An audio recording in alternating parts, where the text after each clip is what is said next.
Om Swastiastu. Assalamualaikum warahmatullahi wabarakatuh. Shalom Namo Buddhaya. Salam harmoni. Perkenalkan, saya Niputu Ayu Pertami Damayanti dengan NIM 20110110006 dari Prodi BK semester 2 kelas A. Pada kesempatan ini, saya akan mempresentasikan PowerPoint untuk memenuhi tugas mata kuliah Kode Etik Pengembangan Pribadi Konselor untuk ujian akhir semester yang diampu oleh Bapak Profesor Dr. Iketut Darsane, MPD Kons, dan Bapak Wayan Eka Paramarta, SPD MPD. Materi yang pertama yakni hakikat manusia menurut agama. Konselor dituntut memiliki pemahaman tentang hakikat manusia menurut agama dan peran agama dalam kehidupan manusia. Melalui penerapan dan mengamalkan pelajaran agama berarti manusia telah mewujudkan potensi jati dirinya, identitas dirinya yang hakiki sebagai hamba Allah dan sebagai khalifah di muka bumi.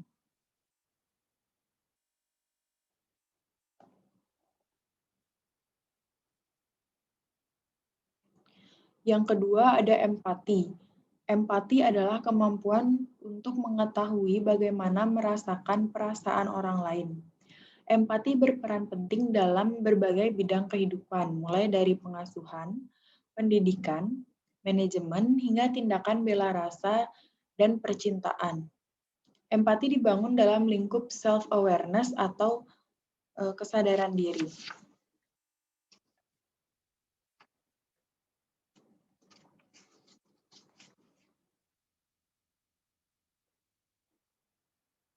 Selanjutnya ada unsur-unsur empati. Yang pertama yakni imajinasi.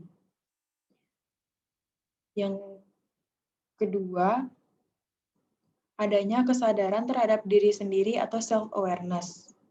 Selanjutnya, kesadaran terhadap orang lain. Kemudian adanya perasaan, hasrat, ide-ide, dan representasi atau hasil tindakan baik pada orang yang berempati maupun pada orang lain sebagai pihak yang diberi empati, disertai keterbukaan untuk saling memahami satu sama lain. Selanjutnya, ketersediaan sebuah kerangka pikir estetis.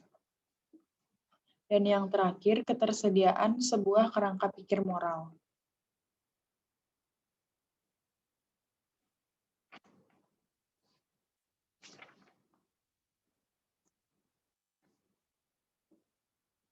Selanjutnya ada aspek intelektual yang terdiri dari yang pertama yakni intuisi, di mana intuisi adalah semacam kecerdasan untuk segera dan reflektif mengambil informasi yang ada dalam perilaku nonverbal.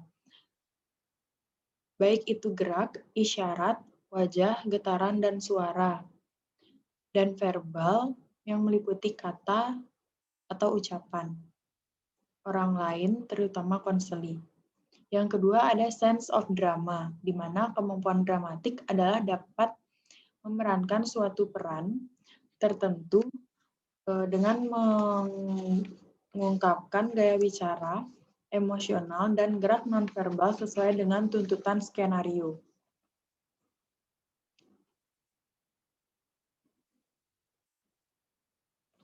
Selanjutnya ada integritas, di mana integritas atau integrity merupakan suatu tindakan yang bertindak konsisten sesuai dengan nilai-nilai dan kebijakan organisasi serta kode etik suatu profesi walaupun dalam keadaan yang sulit. Integritas konselor yang pertama yakni koleris, meliputi sikap mandiri, tegas, dan suka tantangan. Kemudian sanguinis, meliputi sikap praktis, suka kejutan, dan suka bersosialisasi. Flegmatis, yakni suka bekerja sama, menghindari konflik, tidak suka perubahan mendadak. Yang terakhir melankolis, yakni suka dengan hal detil, perfeksionis, dan suka instruksi yang jelas.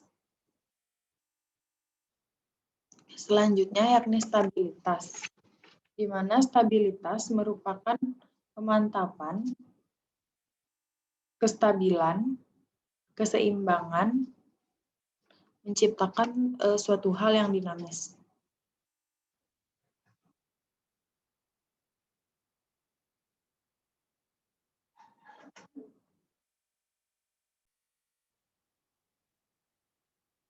Selanjutnya yakni pengembangan toleransi stres.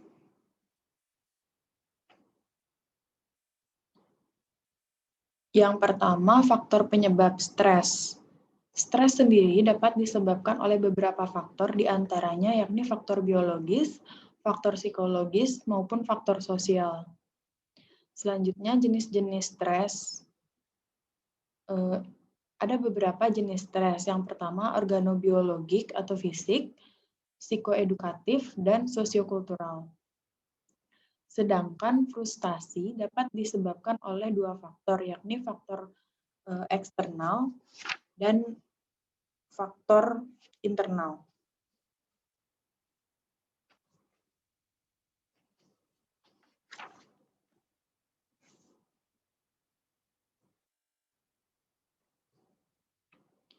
Selanjutnya yakni konsep berpikir positif.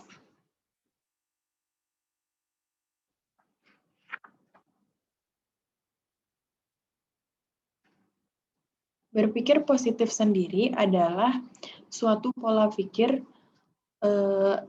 terhadap suatu hal tanpa melihat dari sisi buruknya atau sisi negatifnya.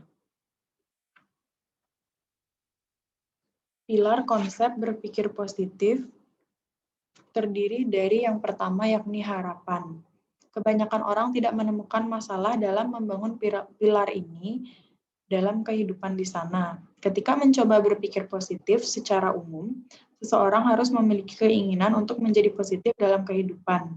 Ketika mencoba berpikir positif untuk memperbaiki situasi tertentu, maka harus memiliki keinginan untuk memperbaiki yang sama.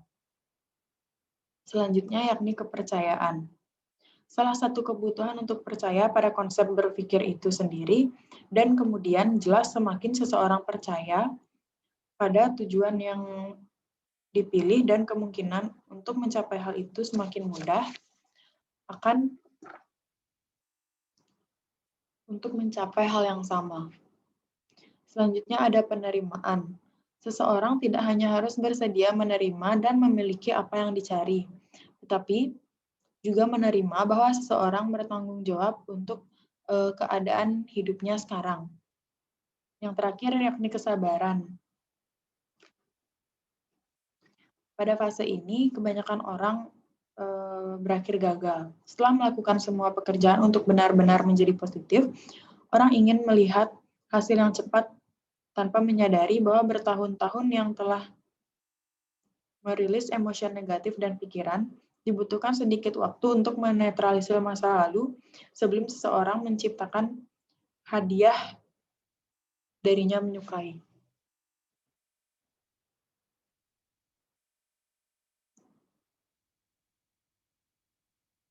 Pengembangan nilai-nilai kehidupan.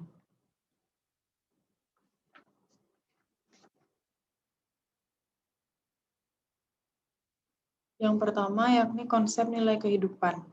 Nilai-nilai atau values adalah keyakinan seseorang tentang penghargaan terhadap suatu standar atau pegangan yang mengarah pada sikap atau berperilaku.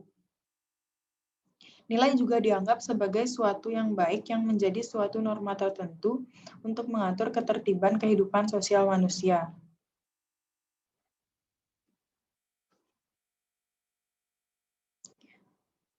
Nilai-nilai hidup dan kehidupan manusia biasanya dipengaruhi oleh masukan-masukan dari luar dirinya sejak kecil, yang termasuk nilai hidup. Beberapa di antaranya adalah agama atau ajaran agama. Yang kedua, norma atau kebiasaan yang berlaku dalam komunitas. Yang ketiga, pendidikan formal dan informal, disiplin, latihan, bimbingan orang tua maupun guru. Kemudian interaksi sosial, dan yang terakhir pengalaman serta wawasan. Selanjutnya hubungan nilai dengan pribadi konselor. Nilai suatu yang dianggap baik yang menjadi suatu norma tertentu mengatur ketertiban kehidupan sosial manusia. Karena manusia merupakan makhluk budaya dan makhluk sosial, selalu membutuhkan bantuan orang lain dalam memenuhi kebutuhannya sehari-hari.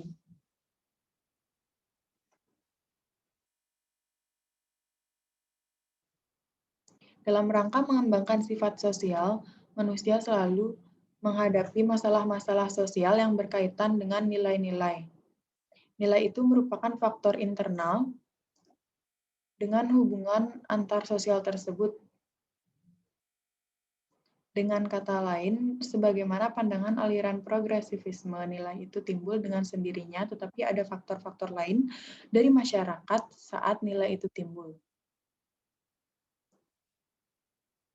Selanjutnya ada kualitas nilai kepribadian konselor. Beberapa karakteristik kepribadian yang perlu dimiliki seorang konselor adalah sebagai berikut. Yang pertama, beriman dan bertakwa, menyenangi manusia, komunikator yang terampil, pendengar yang baik, memiliki ilmu luas terutama tentang wawasan tentang manusia dan sosial budaya. Menjadi narasumber yang kompeten, fleksibel, tenang, dan sabar, menguasai keterampilan atau teknik, memiliki intuisi, memahami etika profesi, respek, jujur, asli, menghargai dan tidak menilai, empati, memahami, menerima, hangat dan bersahabat, fasilitator dan motivator, emosi stabil, objektif, serta konsisten dan tanggung jawab.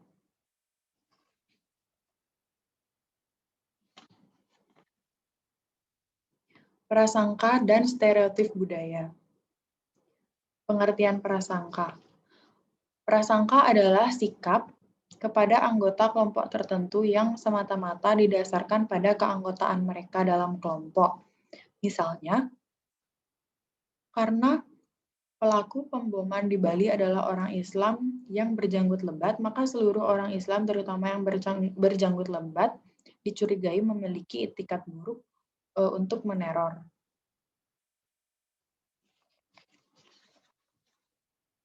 Kemudian stereotip budaya.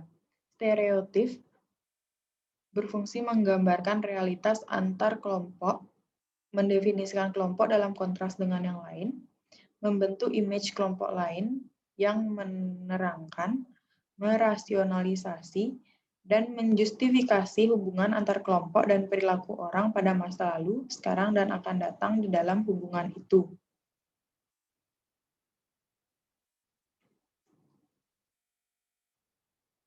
Melalui stereotip, kita bertindak menurut apa yang sekiranya sesuai terhadap kelompok lain.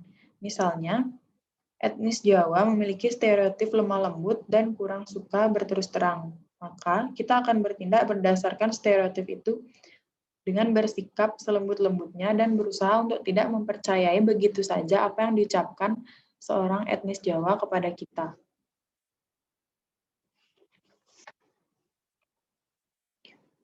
Konsep dasar etik emik. Pembeda antara emik dan etik itu analog dengan pembedaan antara fonemik dan fonetik. Adalah ahli linguistik seperti Kenneth L. Pike yang membangun istilah emik dan etik dari analogi tersebut. Secara sangat sederhana, emik mengacu kepada pandangan warga masyarakat yang dikaji, sedangkan etik mengacu kepada pandangan si peneliti. Konsep dasar bias budaya yang menghambat konseling. Yang pertama yakni usia, yang kedua jenis kelamin atau gender, yang ketiga adalah ras atau suku, dan yang terakhir adalah etnis.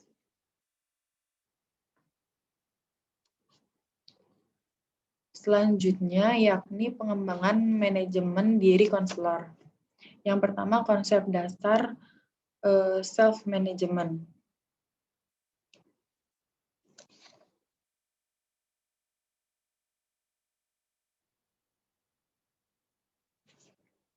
Edelson mengungkapkan self-management is a psychological term used to describe the process of achieving personal autonomy.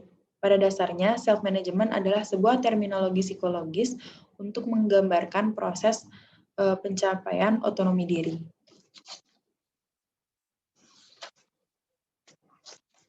Yang kedua adalah teknik konseling self-management.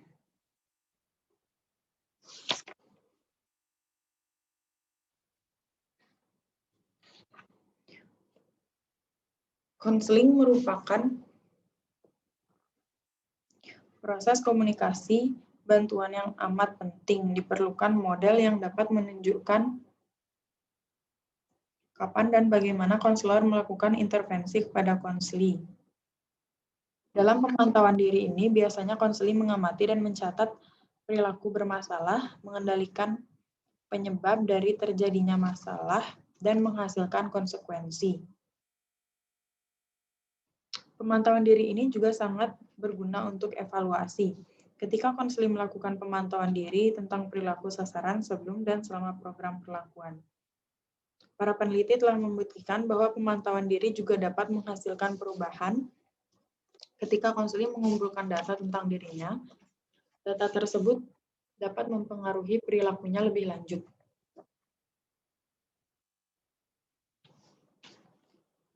Kemudian yang selanjutnya pada bab 9 membahas mengenai teori dan teknik konseling yang relevan.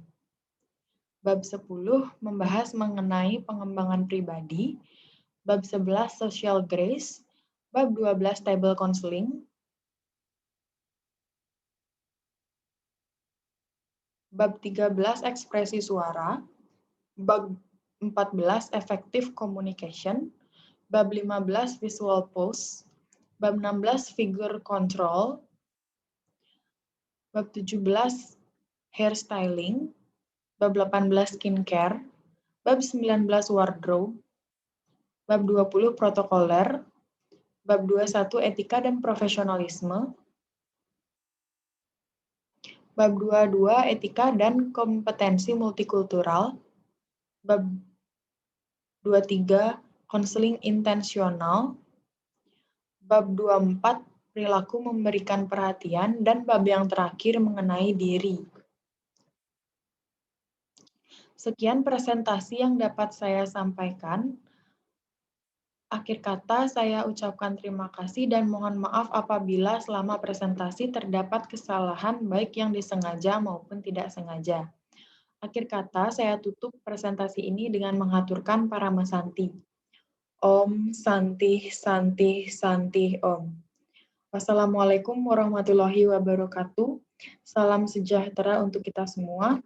Shalom Namo Buddhaya dan salam harmoni.